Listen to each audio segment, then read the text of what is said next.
Kumar aunty ఈ పేరు ఇప్పుడు సోషల్ మీడియాలో మార్మోగుతుంది. సోషల్ మీడియా ద్వారా ఫేమస్ అయ్యి మెయిన్ స్ట్రీమ్ మీడియాలో ఫోకస్ అయింది. హైదరాబాద్ మాదాపూర్లో కోహ్నూర్ హోటల్ ఎదురుగా స్టాల్లో భోజనం విక్రయించే కుమార్ ఆంటీకి 2 తెలుగు రాష్ట్రాల్లో క్రేజ్ పెరిగింది. ఈ క్రేజ్ కాస్త ఆమె బిజినెస్ ని భారీగా పెంచింది. దీంతో ఆమె వద్దకు నగరం నలుమూలల నుంచి భారీ సంఖ్యలో భోజనం కోసం జనం ఎగబడుతున్నారు. ఒక్కసారిగా ట్రాఫిక్ జామ్ కావడంతో పోలీసులు సీరియస్ అయ్యి స్ట్రీట్ ఫుడ్ షాపును మూసివేశారు. చూడండి, ఇదంతా పార్కింగ్, ఇదంతా రోడ్వే. మీరు ఇక్కడ ఒక 100 మంది వస్తే థౌసండ్స్ ఆఫ్ మెంబర్స్ సఫర్ అవుతున్నారు ట్రాఫిక్ కి. మీరు చూడండి, యూ కెన్ సీ. చూడండి, ఇప్పుడు ఇక్కడ జామ్ అవుతుంది. ఇదంతా కేర్ బ్రిడ్జ్ మొత్తం జామ్ అవుతుంది. Because of this 100 people, thousands of people are suffering. ఓకేనా? That's why we are doing that one. మీ ఒక్క బిజినెస్ కొరకు ఎంత మంది సఫర్ అవుతున్నారు?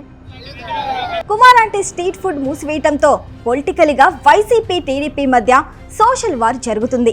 ఇటీవల జరిగిన ఓ ఇంటర్వ్యూలో జర్నలిస్టు మీకు బాగా ఆస్తులున్నాయి కదా అని అడిగిన క్వశ్చన్ కి దానికి బదులుగా నాకు ఏమీ లేవు, ఏపీలో జగన్ ఇచ్చిన ఒక ఇల్లు తప్ప అని కుమార్ ఆంటీ బదులిచ్చారు. ఇప్పుడు అదే ఆమె షాపు మూసివేయటానికి కారణమని వైసీపీ ఆరోపిస్తుంది.